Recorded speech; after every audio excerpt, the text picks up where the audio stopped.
कैसे हैं आप सभी? आई होप अच्छे होंगे, राइट। चलिए, मैं योगिता प्रजापति यूट्यूब चैनल पे आप सभी बच्चों का स्वागत करती हूँ और आज मैं आपके लिए लेके एक्सरसाइज 6.5 का क्वेश्चन नंबर 15। तो थोड़ा सा ध्यान से समझिएगा, थोड़ा सा डिफिकल्ट सम है, काफी इजी लैंग्वेज में मैं समझा रही हूँ और समझ में आ जाए तो लाइक शेयर करना मत भूलिएगा। ओके बच्चों, तो चलिए स्टार्ट करते हैं। देखिए क्या कहना है क्वेश्चन नंबर 15 में। किसी समबाहु त्रिभुज एबीसी की भुजा बीसी पर एक बिंदु डी इस प्रकार स्थित है कि बीडी बराबर 1/3 बीसी है। आप देख सकते हैं ये त्रिभुज एबीसी है, ठीक है। इसके अंदर जो बीसी है वह उसका 1/3 क्या हो जाएगा, डी। तो हमें इस बीसी रेखा के ऊपर एक डी बिंदु बनाना है, वो भी 1/3 मतलब कि 1/3 हिस्सा। तो सिद्ध कीजिए कि 9AD² बराबर 7AB²। तो फिलहाल तो मैंने समबाहु त्रिभुज एबीसी बना रखा है। अब बीसी रेखा पर हम एक डी बिंदु ले लेते हैं, राइट। तो देखिए यहाँ पर मैं बना रही हूँ, 1/3 पार्ट बोला है तो हम इतना पार्ट ले लेते हैं। यहाँ पर हो जाएगा डी, इसे नाम दे देते हैं डी। एनी डाउट बच्चों? अब देखिए, आप फिर से समझ लीजिए। डी इस प्रकार हमें बनाना है, इस प्रकार स्थित करना है बिंदु कि जो बीडी है वह बीसी रेखा का क्या हो जाएगा, 1/3 पार्ट हो जाएगा। That's clear. अब क्या कहना है सम के अंदर, तो सिद्ध कीजिए 9AD²। तो ये रहा AD, 9AD² फाइंड करना है, उस वह किसके बराबर होना चाहिए, 7AB के बराबर, ठीक है। तो 7AB² हमें फाइंड करके बताना है, ये हमें सिद्ध करना है। तो चलिए सबसे पहले जो दिया गया है वो हम रिटर्न कर लेते हैं। दिया है, सबसे पहले तो हमें दिया गया था जो बीडी है वह बराबर है 1/3 बीसी के। इसे फिलहाल मैं समीकरण नंबर 1 दे रही हूँ, ठीक है। इसमें इक्वेशन बहुत बनेगी, आपको ध्यान से समझना होगा, राइट बच्चों। अब बीडी बराबर 1/3 बीसी यह हमें दिया गया था। साथ ही साथ सिद्ध करना है, क्या सिद्ध करना है बच्चों, 9AD² बराबर होना चाहिए 7AB² के, राइट। ये दोनों हमें बराबर सिद्ध करके बताना है। अब देखो हम क्या करेंगे, ध्यान से समझिएगा। मुझे जो एडी रेखा दी गई है, अभी आपके सामने मुझे कहा गया था 1/3, तो आप देख रहे होंगे ये जो रेखा एडी बनाई गई है ये स्ट्रेट नहीं है। अगर ये स्ट्रेट इस तरह से लंब की तरह बनाई गई होती तो वो मेरा 90 डिग्री का एंगल बनाती और वो समकोण त्रिभुज होता। क्योंकि यह तिरछी रेखा है तो यहाँ पर मुझे समकोण त्रिभुज बनाने के लिए ए से बीसी रेखा पर एक लंब डालना होगा, ठीक है। लंब डालने के बाद वो मेरा 90 डिग्री का हो जाएगा और एक कहीं ना कहीं मेरे समकोण त्रिभुज भी बन जाएंगे, क्योंकि डी से तो मेरा समकोण त्रिभुज बन नहीं रहा है और ADB इस त्रिभुज को लेके मैं कुछ भी सॉल्व नहीं कर सकती हूँ। तो सबसे पहले हमें यहाँ पर क्या करनी होगी, रचना। तो हम ए से बीसी रेखा पर या बीसी भुजा पर एक लंब डाल देते हैं, जिसे नाम दे देते हैं हम M। और चूंकि लंब है तो लंब ऑलवेज 90 डिग्री का होता है, तो इस त्रिभुज के लिए भी 90 डिग्री, इस त्रिभुज के लिए भी 90 डिग्री, राइट बच्चों। अब ये हमारा समबाहु त्रिभुज है, तो हम यहाँ कह सकते हैं जब दो त्रिभुज बराबर डिवाइड हो गए तो जो बीसी भुजा है वो भी बराबर डिवाइड हो गई। कैसे, BM बराबर होगा MC के। दैट्स क्लियर, यहाँ तो कोई डाउट? तो चलिए रचना लिखते हैं फटाफट। यहाँ लिख लेते हैं रचना। ए से, ये रहा ए से बीसी रेखा पर, ए से बीसी रेखा पर लंब AM डाला गया। जब AM लंब डाला गया बच्चों तो यहाँ पर हम बोल सकते हैं जो BM है वो किसके बराबर है, MC के। अतः BM बराबर है MC के। क्यों बराबर है, क्योंकि यह एक समबाहु त्रिभुज है, इसीलिए जब लंब डाला गया तो ये भुजा आपस में BM भुजा बराबर हो गई MC के। अब देखो ध्यान से समझना, सबसे इंपॉर्टेंट पॉइंट। अब हमें क्या करना है, AB और AD तो हमें सिद्ध करके बताना है। अब हमारे पास कौन कौन सा त्रिभुज हो जाएगा, AMB और AMD। तो इन दो त्रिभुज को लेके, क्योंकि इसका यूज तो नहीं है, राइट, तो इन दो त्रिभुज लेके हम सॉल्व करेंगे। बट उसके पहले हमारे पास एक BM होना चाहिए, BM की वैल्यू होना चाहिए और DM की वैल्यू होना चाहिए। तो हम पहले इन दोनों की वैल्यू निकालेंगे, उसके बाद समकोण त्रिभुज पाइथागोरस प्रमेय से हम सॉल्व करेंगे, राइट।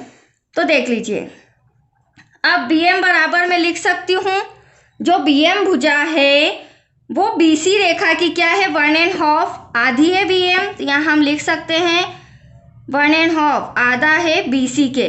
इसे हम दे देते हैं समीकरण नंबर 2, क्योंकि देखो मैंने अभी समझाया मुझे BM भी निकालना और DM भी। अब हम DM निकाल लेते हैं, BM तो आगे आपके सामने जो आगे यूज होगा। दैट्स क्लियर बच्चों, आप स्टेप बाय स्टेप समझते जाइए ताकि आपको डिफिकल्टी ना रहे। अब देखो DM कैसे लाएंगे, तो यहाँ पर जो BM भुजा है वो कैसे आई है, वो आई है BD प्लस DM को मिलाकर आई है। तो हम पहले BM इक्वल टू ले लेते हैं, BM बराबर है BD प्लस DM के, तो ये आ गया DM। अब देखो DM की वैल्यू निकालने के लिए क्या करते हैं, इन दोनों की वैल्यू चेंज करते हैं। BM की तो आपके सामने ये नजर आ रही है समीकरण नंबर 2 में, और BD की मैंने आपको स्टार्टिंग में समीकरण फर्स्ट में बताई थी।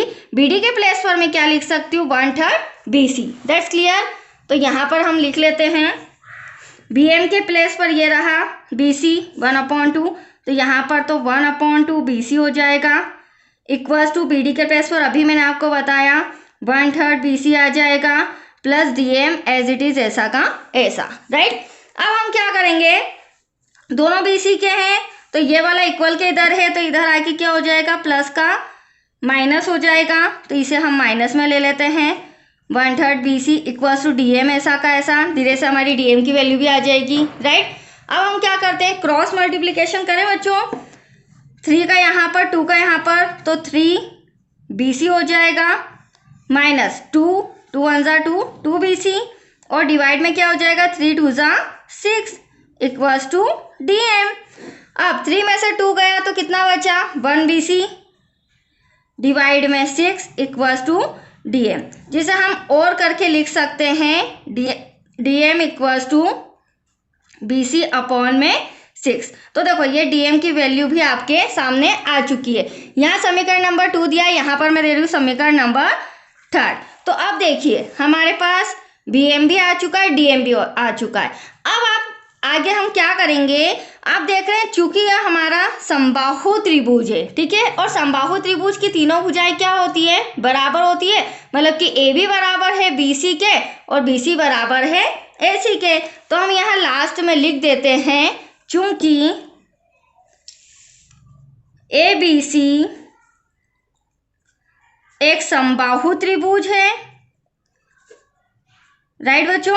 अब समबाहु त्रिभुज है तो इसकी तीनों भुजाएं आपस में क्या होगी, बराबर, मतलब कि जो AB होगा, देखो मैंने एक और ड्रॉ बना रखा है, यहाँ देख लीजिए, AB बराबर होगा BC के और BC बराबर होगा AC के। तो AB इक्वल्स टू BC और BC इक्वल्स टू AC, इसे हम देंगे समीकरण नंबर 4। इसका यूज आगे होगा, कब होगा मैं बताती हूँ। अब हम क्या करेंगे, BM आ गया, DM आ गया, अब हम त्रिभुज लेंगे AB AMB और ADM में, ठीक है, ये दो त्रिभुज लेके हम इसे सॉल्व करेंगे, और दोनों में M 90 डिग्री के, राइट बच्चों। तो चलिए पाइथागोरस समय लगेगा, यहाँ पर देख लीजिए। सबसे पहले मैं त्रिभुज ले रही हूँ, आप ड्रॉ में देख लीजिए, AMB में, त्रिभुज AMB में एंगल M जो है इक्वल्स टू 90 डिग्री का है, राइट। अब अगर मैं AMB की बात करूं तो AB मेरा क्या हो जाएगा, कर्ण हो जाएगा, BM मेरा लंब हो जाएगा, और AM मेरा लंब हो जाएगा AM, और BM मेरा आधार हो जाएगा, राइट। तो यहाँ लिख लेते हैं हम, अतः पाइथागोरस प्रमेय से, तो पाइथागोरस प्रमेय से AB का स्क्वायर जो कि मैंने अभी आपको बताया, यहाँ पर BM का स्क्वायर प्लस AM का स्क्वायर, इसे देंगे फिलहाल समीकरण नंबर 5। यहाँ तक कोई डाउट। अब ये ट्राइंगल बड़ा वाला तो ले लिया, अब हम लेंगे AMD, ये छोटे वाले ट्राइंगल में, ठीक है। यहाँ से भी हम अलग अलग भुजाएं निकाल लेते हैं पाइथागोरस प्रमेय से। AMD में एंगल M बराबर 90 डिग्री, तो अगर मैं AMD की बात करूं तो AD हमारा क्या है, कर्ण है, ठीक है, कोण के सामने वाली भुजा कर्ण कहलाती है, 90 डिग्री के सामने वाली भुजा। यह हमारा DM आधार हो जाएगा और AM लंब हो जाएगा।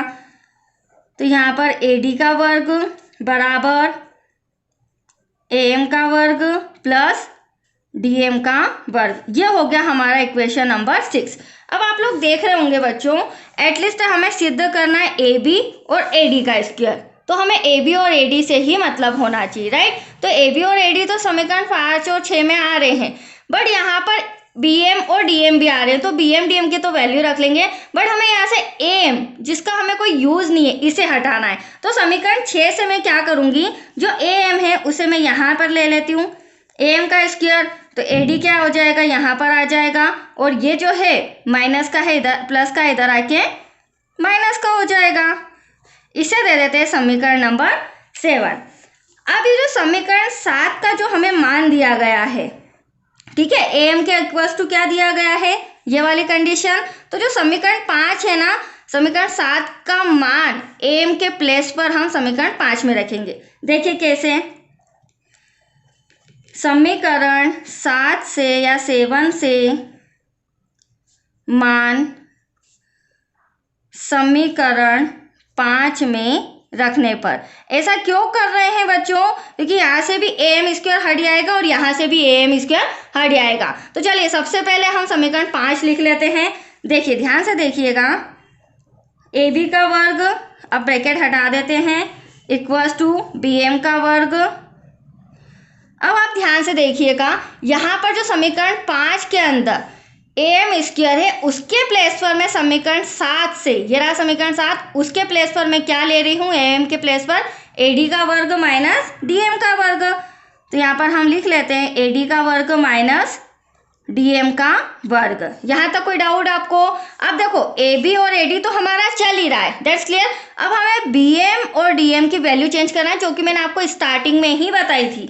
मैंने BM और DM की वैल्यू क्या बताई थी, ये रही समीकरण 2, तो BM के प्लेस पर हम ये लिख देंगे 1/2 BC, और यहाँ पर समीकरण 3 जो नजर आ रहा है DM के प्लेस पर ये लिख देते हैं, राइट। क्योंकि सम थोड़ा सा बड़ा है, विदाउट इक्वेशन ये सॉल्व नहीं होगा, इसलिए इसमें इतने सारे इक्वेशन है, तो प्लीज कंफ्यूज मत होइएगा बच्चों।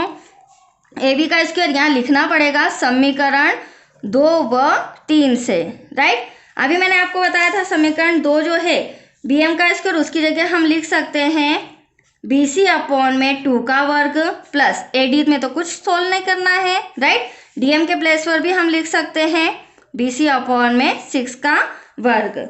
यहाँ तक कोई डाउट आपको? चलिए अब हम क्या करेंगे, BC और BC ये चीज़ तो सेम आ गई, बट हमें AB या AD, मतलब ये दोनों जो BC है इनके प्लेस पर या तो AB ले आइए आप या AD ले आइए। तो AD तो नहीं है, हाँ BC के प्लेस पर मैं AB जरूर ला सकती हूँ समीकरण नंबर 4 से। मैंने आपको क्या समझाया था, समीकरण नंबर 4 में चूंकि हमारा त्रिभुज समबाहु त्रिभुज है, तो हम बोल सकते हैं AB बराबर होगा BC के और BC बराबर होगा AC के। तो यहाँ पर जो AB बराबर है BC के, तो BC के प्लेस पर मैं AB लिख सकती हूँ, कैसे, समीकरण नंबर 4 से। आइए देखिए, यहाँ पर मैंने आपको बताया था लास्ट में, ठीक है। तो इस BC के प्लेस पर हम लिख देते हैं AB। तो यहाँ पर क्या आ जाएगा बच्चों, AB का वर्ग इक्वल्स टू BC की जगह भी क्या आ जाएगा, AB। एटलीस्ट आप समझ ही गए होंगे कि वो कैसे आया। अब यहाँ पर AB का वर्ग अपॉन में 2 प्लस AD को तो कुछ भी एक्सचेंज नहीं करना है, BC के प्लेस पर समीकरण 4 से यहाँ पे भी क्या हो जाएगा, AB/6 का वर्ग। अब इसे सॉल्व करते हैं, AB का वर्ग, हाँ इसे उठा के यहाँ भी ले आएंगे, प्लस का इधर आके क्या हो जाएगा, माइनस का इधर आके क्या हो जाएगा, प्लस का, और इक्वल्स टू में क्या बचेगा, AD वर्ग। मतलब कि अब AB आ चुके हैं और AD आ चुका है, तो हम मतलब हमारे आंसर के करीब है, राइट। तो चलिए ब्रैकेट सॉल्व कर लेते हैं फटाफट। AB का वर्ग, यहाँ AB का AP में मल्टीप्लाई करोगे, AB का वर्ग 2 का 2 में करेंगे, 2 2 जा 4 प्लस AB का में AB वर्ग 6 6 जा 36 इक्वल्स टू में AD का वर्ग। अपॉन में कुछ नहीं है, 1 ले लेते हैं। अब 4 और 36 का क्या लेते हैं हम, एलसीएम लेंगे, तो एटलीस्ट क्या आएगा बच्चों, 36 ही आएगा, राइट। इक्वल्स टू में AD का स्क्वायर, और जो भी एलसीएम आता है उसका मल्टीप्लाई 2 पदों 3 पदों सब में होता है। तो यहाँ पर मैं AB स्क्वायर में कर रही हूँ, तो AB में 36 का करेंगे, तो यहाँ पर 36 AB का वर्ग हो जाएगा, माइनस यहाँ करेंगे तो 4 से कैंसिल होगा, 4 9 सा 36, तो बचेगा क्या 9ab का वर्ग, प्लस यहाँ पर 36 से 36 कैंसिल हो जाएगा, तो यहाँ पर ओनली वन बचेगा ab का वर्ग। अब क्या करेंगे हम, यहाँ पर 36ab वर्ग है, यहाँ पर 1ab वर्ग है, तो 36 और 1 37, 37 में से जब मैं 9 घटा दूंगी तो हमारे पास आंसर आ जाएगा 28 का वर्ग। तो इसे हम यहाँ तो नहीं, पीछे सॉल्व करना पड़ेगा, तो यहाँ पर फटाफट मैं बता देती हूँ कितना आया हमारे पास। प्लस माइनस करने पर 28 का ab का वर्ग डिवाइड में 36 तो चल ही रहा था बच्चों, आंसर आ चुका है आपका फटाफट। 28 और 36 को कैंसिल करेंगे 4 के टेबल से, 4 7 सा 28, 4 9 सा 36, हमारे पास बचा 7/9 ab का वर्ग इक्वल्स टू ad का वर्ग। अब ये डिवाइड में है, उधर जाके मल्टीप्लाई में हो जाएगा, तो 7ab का वर्ग इक्वल्स टू 9ad का वर्ग। तो आप अरेंज कर सकते हैं आगे पीछे करके, क्योंकि हमें सिद्ध करने को दिया था 9ad का वर्ग और 7ab का वर्ग, तो आप और करके कर सकते हैं। मैंने इतना आंसर ला दिया है, इति सिद्धम, जो सिद्ध करना था वो आपका आ चुका है। तो राइट, समझ में आया बच्चों, बहुत ही कहा जाए तो थोड़ा बहुत सिंपल था, थोड़ा सा डिफिकल्ट था। तो आज के लिए इतना ही, कल आपको नेक्स्ट वीडियो मिलेगा नेक्स्ट क्वेश्चन का। ओके, थैंक यू बच्चों।